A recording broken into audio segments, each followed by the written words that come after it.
Dave here, and this is my wife, Kathy. Hello. This is the Cinema, it's the podcast where we walk home from the movies. And shh! I don't think this is going to be audible. A Quiet Place. Day 1. It's where it all begins. It's where the quietness starts. This suits me because I've never seen any of the movies, so everyone always says you should start with the prequel. yeah. On any series. Technically, that is where you start. That's chronologically speaking. Mm-hmm. Right, so we're going to see this movie. Kathy's not seen any of these. I saw the first one. We recorded it on this podcast way back whenever that came out. With Lee and Andy from the WTF Paranormal podcast, and we all enjoyed it very, very much. It was a very, very good, tight, thrilling horror film in which there are creatures that are blind but react to sound, and they react quickly, so if you make a sound you die. And that film followed John Krasinski and Emily Blunt, real life married couple, on-screen married couple with their 2 children and their newborn baby, which they had to keep quiet. That's such a good premise. So good. I mean, you just can't keep babies quiet. It was ingenious, and so what they did, and it was his. I think it was his directorial debut. He also wrote it, and I was really blown away by the work he did on that.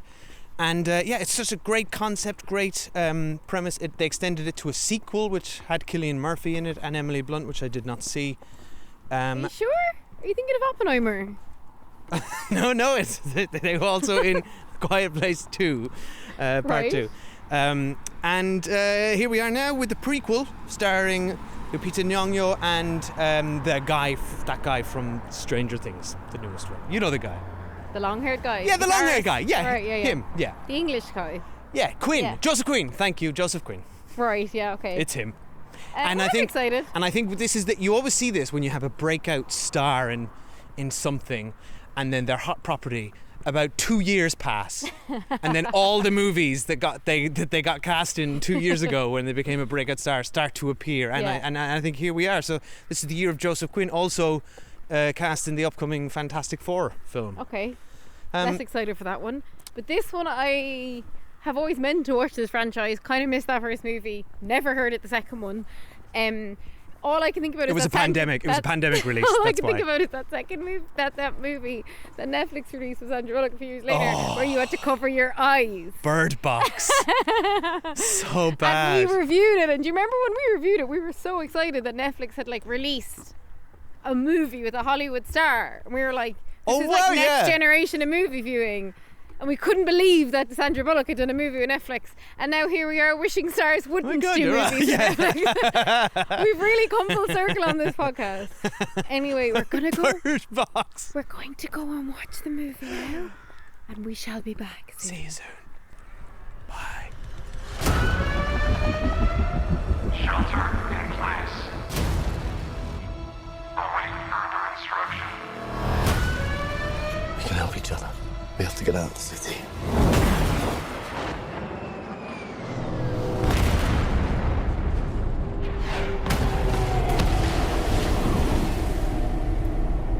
We're on our own.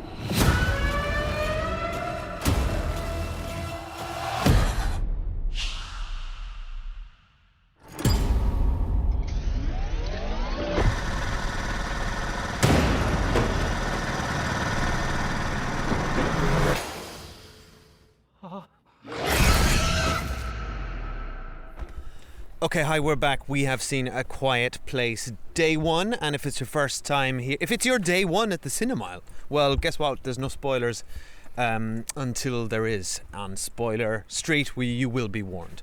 So, Kathy, it is raining, FYI, everyone. Not Kathy. Kathy knows it's raining. It's good because it's hiding our voices. Yeah, but you're going to hear the sound of 2 umbrellas kissing gently. Not a great movie to eat popcorn in. No. I actually had recently tried to give up cinema popcorn. I haven't had it in ages, so this was like me breaking my cinema popcorn ban. Not a good movie to do it on. You turned to me and said it was something like this was like someone at rehab relapsing. My relapse was in the worst possible film. And you can hear every crunch. At one point somebody in the cinema dropped a bottle and I nearly jumped out of my seat. At 2 points people dropped the bottle. And I remember this about the last one, and I'd just forgotten it. Yeah, not a good film to eat Eat or snacks at. drinking. You hear everything in that cinema. Such a great film. Yeah, it was really good. Brilliant. Yeah. It was so good. And I know I haven't seen the other ones, so like maybe it's just more original to me, but everything makes noise and you kind of don't realise that until you're watching someone in a situation where like they're trying to be silent. Like I was thinking, as someone with allergies and who like sneezes a lot and stuff, like I'd be dead in 2 minutes in that dusty that dusty room. Forget about it. Even our umbrellas, like touching there, or whatever. Like when you're recording a thing and you've got headphones in, you realise how noisy the world is. And this isn't a spoiler, but the film starts with a great sentence, which is, New York City has an average noise level of 90 decibels, which is the same as a constant scream, which is such a great bit of writing. I love Lupita Nyong'o. She's amazing. She's such a good leading lady. She like holds a whole film on her own. She can hold a whole film on her own, not even speaking. Like just being on screen. Her presence is incredible. She's 100%. amazing. The setting of New York City post-apocalyptic, we've seen a lot. Never gets old when done right. Post-apocalyptic or when you're on your own with an animal. I would say this film is mid-apocalyptic. Mid-apocalyptic, but I mean the cat that she has in this, which I'm sure is in the trailers, was making me think of like I Am Legend. Yeah. A cat's a great That was a dog, animal to but- have in this scenario because cats don't really make that much noise. Like, Yes. forget about it if you had a dog. It's a very quiet cat. Yeah, very quiet cat. Yeah, because for a lot of the movie I was like, that cat's gonna fucking meow. Meow up a storm now. Anyway, it's really good. I really enjoyed it. It was like tense but not scary. Like I wouldn't really class it as horror, despite there being some kind of creature design in it that was horror-ish. I wouldn't class it as a horror. And tense rather than scary is the right phrase you've given. But it, I think she is so good. And then actually I was a little bit skeptical about the guy from Stranger Things. Thought he was brilliant. Really, really good together. And it's funny because I remember when that last season of Stranger Things came out, it was like very much delayed because of the pandemic and all the rest of it. And then obviously it's many years even since that aired, never mind probably since that was filmed. He looks 25 years older in this. Yeah, well, like if you hadn't told me it was him, I would have been like, maybe it's his dad. but to be fair, that's the difference between putting someone in like a Metallica t-shirt with long hair and a denim jacket and putting them in like a suit and having a short haircut. I guess, but he also just like he's like a man in this, and he was not like a man in that. Yeah. Anyway, I thought they were really good together, and I don't want to say too much till we get to spoilers. Dave, what are your thoughts? Yeah, I agree with everything you said. I thought it was great. I loved what the thing I admired the most about this movie is that it understands that sometimes the smaller the stakes, the better. And this film, like the best horror films, I think, focuses on puts all its focus and attention on its human characters and fleshes them out, and they have, as you said, two fantastic central performances here. And he's supporting, she's central. Yes, agreed. And it doesn't put the lens on the monsters, the creatures, the lore, the what's happening in the world. What's the president doing? What's the president doing about this? What's happening on Sydney Bridge? Yeah, it's Bridge? exactly. What's yeah, happening it's like on the Great Wall of China? Yeah. What's happening at the Eiffel Tower? Exactly. Didn't do any of that. By just focusing on two people, you get a far richer film. And I'm not going to spoil what the stakes of this film actually are.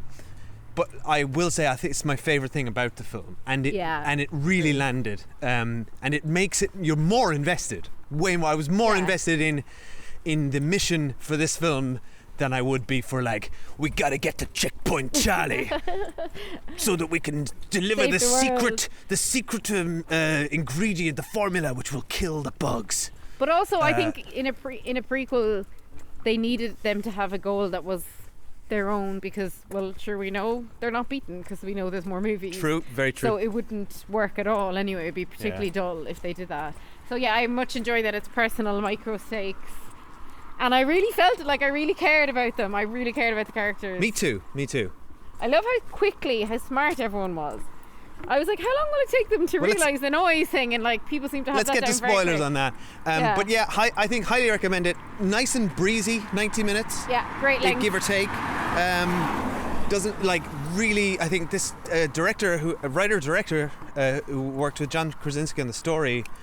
But he dear, I wrote don't the know his script. name. The Michael director something. wrote the script. Yeah. We're questioning how much John Krasinski was involved in the story. I think Kathy was like, oh, so what did he come up with the ad? I would like give him the benefit of the doubt and say that they worked on this and workshopped it together. when we and get then to spoiler he said, shit, I'll go tell write it you. up. When we get to spoiler shit, I'll tell you as What much you input think he as did. I thought he did, yeah. And but I think he did a fantastic job. Michael something, sorry, I don't have it to hand.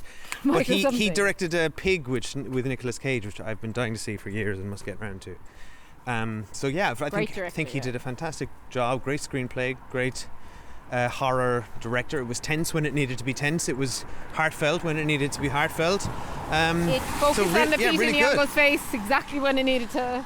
I mean, she's fantastic Yeah. in this. And she's playing a character who is ill, and she looked very ill. Like great Yeah. makeup as well as great acting, to act frail and ill, but in a very subtle way. Yeah. This is why she's an Oscar-nominated, if not Oscar-winning, I can't remember, actress. Like it's subtle, But I can't I think a remember lot either. of actors, when they have to pay someone who's ill, they can like really overdo it.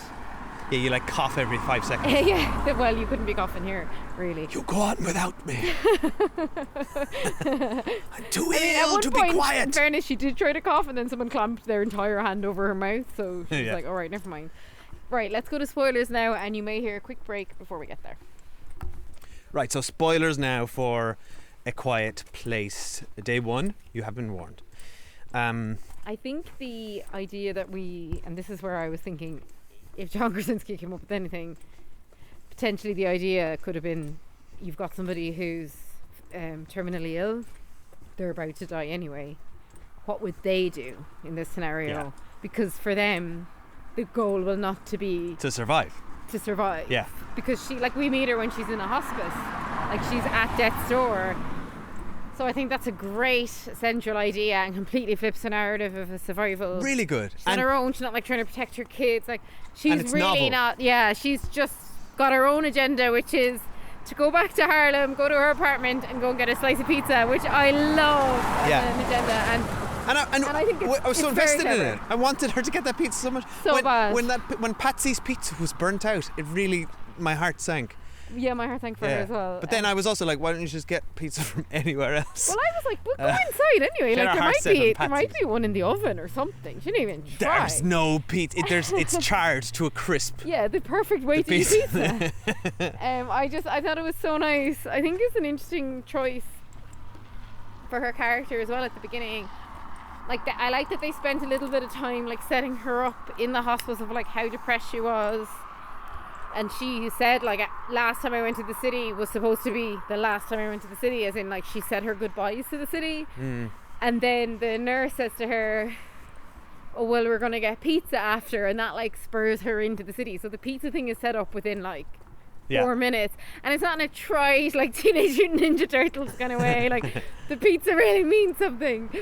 And I love that whole thing with her and the nurse, and I was really sad when he I love him. He's from died. Hereditary and Old. Old. Yeah, So yeah, good horror films. that he's a he's great in. actor. And so I think the setup was so good on her character, and I like that we both began and ended the film with her as well, because it's her journey. Now I'm going to say something, and I think you agree with me, judging by the way we were kind of glancing at each other, because you couldn't throughout this Couldn't film. whisper. You couldn't whisper because everyone would have heard us. But when Joseph Quinn's character was first introduced into the movie, and then he starts following her around, Weird. I thought it was weird too, and I couldn't get on board with him. I was like, I was What with a her. great- I was like, go away. What are you? I do, and I didn't really understand what he was doing. I think what it is they showed us later on he has panic attacks. I he think wanted was in someone it- to reassure him and No, but I to actually follow. think he was in like some sort of like psychotic break where he was comforted by the cat and he just was following the cat. And I Yeah. actually think, of course, it looked like he was a creep and she was creeped out by him. But I think think that it was makes about sense, the yeah. comfort and like we see him later on having panic attacks. So like generously, I would imagine that's what it was. But I was like, what I was more like, this makes no sense by, is when he's like, I'm from Kent. but I came here to study law. Pardon me. Yeah. Well, You would only go study have law you in got America a scholarship to Harvard? if you're Does that- if you'd only go to study law in America if you're planning on living in America. But also, so you'd be like, American I law moved is here. very different to Exactly. the UK law. You don't. You'd be like, I moved You here, I want to be a lawyer, and now I'm studying law. You wouldn't say I moved here to study He gets law. back to Kent and he's like, okay, great. Now you have to do a conversion course for 2 years. He gets back to Kent and he's like, it's my right to carry a gun. And they're like, no, it isn't. Laws are different here, mate. We've got different laws. You have to wear this wig now And if I you want to be a goes, lawyer. I'm from Kent. In England, just in he case say the that? Americans didn't get what country That's it fair was enough, from. though. Most Come people aren't on. gonna. When you think the average audience is gonna know where Kent is? But then straight you away. say I'm from England. You don't say what. Why did he specifically say Kent? I don't know, but I'm from I guess Chinbrook Road. If we were in Kent, I guess there'd have been a cheer in the crowd. That's true. I like them together. I was born in Kent. I like that it Fun was fact. platonic. I like that he really was like, no, I want to get the pizza with you, because I think he was only able to see, one foot in front of the other, But and it also- was too big for him to even think about trying to get on a boat. He's like, I just want to get a pizza. He's like, I need an immediate short-term goal. But also I think it was good to make him an outsider because there was nobody on Manhattan. He had no objectives on Manhattan. Well, he would have known as his law professors, you know. Sure, but his family are in England. Like there was he had no one else to go. But nowhere there's a lot of he people latched living onto in her. Manhattan who wouldn't have any family there. The law story was not needed as proof of point. Yeah, on sure. that. I mean, she didn't have any family. She's from there, like. Yeah. But what I guess broader thing, I think we're both agreed. I really warmed to him. I as a really character, warmed to him and then as I well. really liked them. I love how he's like, I'm helping you get that pizza. Like, that's my goal too. What I cannot stand, and no, I'm not a cat person, is his absolute insistence on going to try and He rescue shouldn't have a gone. cat. He shouldn't have gone into the lair of the creatures to get that cat. It was just Also, so what was going on there? I know stupid. I haven't seen the second one, and you haven't seen the first two. But were they were eating? What were those fungus eggs? That's their food source, is it? Someone let us You're know. asking me? Someone, I don't know. Someone message us, please, at the Cinema. I mean, yes, I guess they. Instagram, letterbox, What's very unclear is the thecinema@gmail.com. motivation of these creatures, because Yeah. they are attracted to sound. I understand that, right? But then when they were like landing on corpses, they weren't just like, oh great, I'll feast on this corpse. They were still like, I only want to follow things that are making sounds. So Yeah, I guess I they don't just understand their goal. I think they have their goal is they have a similar goal to most men in their 50s and 60s, like my dad and your dad as well, in that you must eliminate all loud noise in your household. Turn that down. Or any loud background music. Yeah, that does seem right, actually. That does appear to be their goal. I was thinking in the original, I bet you don't see them as quickly as you do in this one, do you? Because as soon as I saw them, they weren't particularly You mean the interesting. actual creature design? Yeah, I'm just imagining that I they don't might have done a remember. Jaws on it in the first one where it took you longer to see them. 'Cause No. they're not scary at all. Do you know what? They're a little bit actually. They're like a mix between the creatures from The Last of Us and also the creatures from Stranger Things, ironically. Oh my god, I was So I'm thinking like, the same thing. Yeah, so I'm like, Joseph Quinn, you've been here before, man. I think it was a good idea of them to cast someone from Stranger Things. Yeah, But- and look, But like at the Go same on. time, he was only in one season and it was years ago now. So like, I but think he they did a should have good job. cast. He did a good job. There was like a brief second where like a camera panned over chess pieces in a park in New York, and I had the fear and panic of remembering the most recent Ghostbusters movie and how bad it was.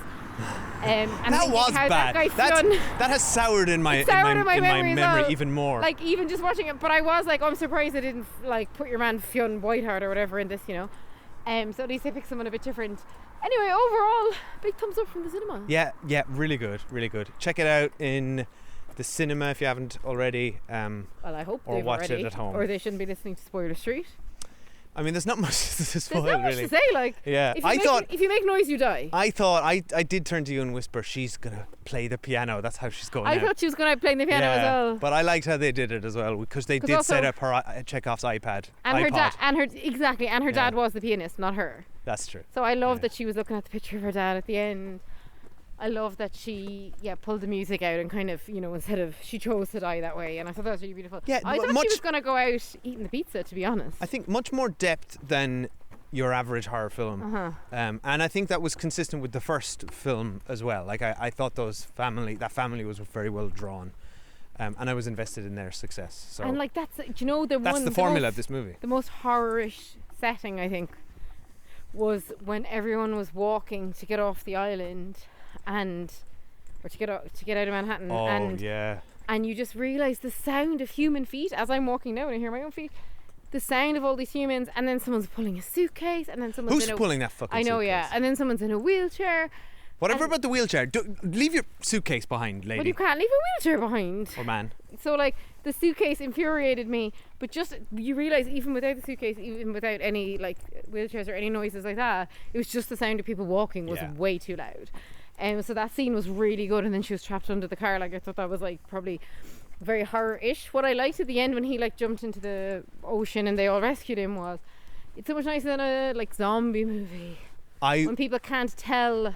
First of all, I'm sick of zombies, but like when people can't really tell from afar, you wouldn't know if someone was like a zombie or a human. And like I like that that like they were all the humans they stopped were and they were cheering for him. Yeah, I like that all the humans were nice to each other, because like it's just nice to think that everyone would be helping each other. You're right. Do you know that is that's a hallmark of a lot of post-apocalyptic things, is like The Walking Dead, and that is like the humans. The man is the real bad guy. Yeah, and I just and then it's all about them, like society falling apart. But you're right. There was a real sense of camaraderie and people helping each other in this movie. That's how I want my post-apocalyptic movies to be. Yeah, it was optimistic, and it was very much about celebrating the small things in life, like even in times of great stress, taking a minute to perform a pretend magic show for your colleague or and whatever. They had like such small sips of whiskey. I was like, I would be hammered, downing it. I would truly just drink myself to death in that night, because I would be like, there is no point, we're not getting out of here. yeah. So I'm more cynical than them. He maintained hope.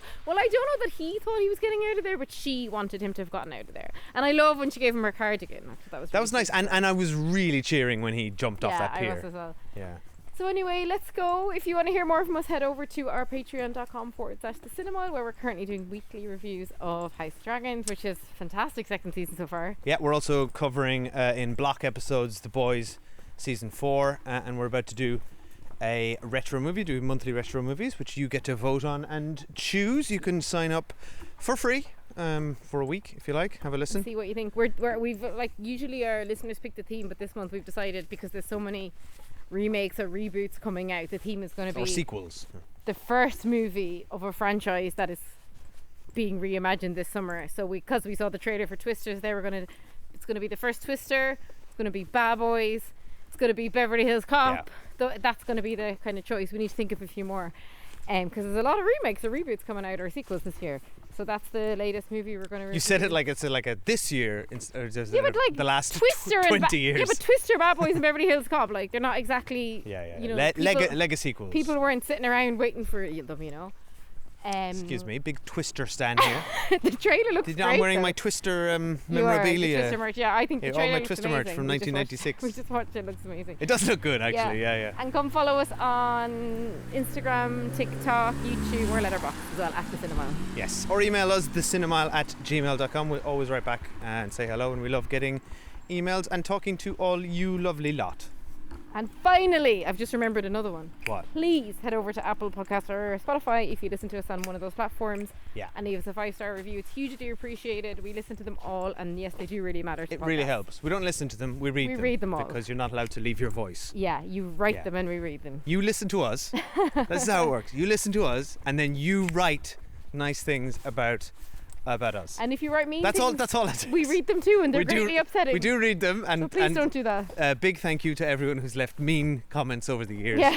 We really don't appreciate it, but thanks for letting us know in explicit. I'm more in favour of the people who just leave the silent 1-star review and move on. Well, what you do is, if you don't like a podcast that's independent and no one's paying for, just don't listen to it. You don't need to send us explicit feedback. If you don't like a podcast that, like, say, your public broadcaster is making and you pay taxes towards, sure, complain. Yeah. If you've never paid for it and you don't like it, just move on with your life. I think the best one we ever got, and I'm just going to paraphrase it, was it was something like, God, the man is annoying, but also the woman too. I could have just written, well, A, nothing, or B, they're both annoying. But it was almost as he wrote it, he was like, actually, do you know what? No, she it's wrecked my head too. That man is really annoying. But you know what? The woman too. Yeah. So anyway, this is the man signing off.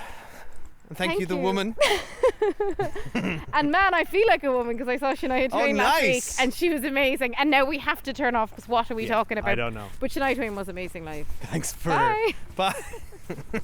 that doesn't impress me much. That's the review you should leave.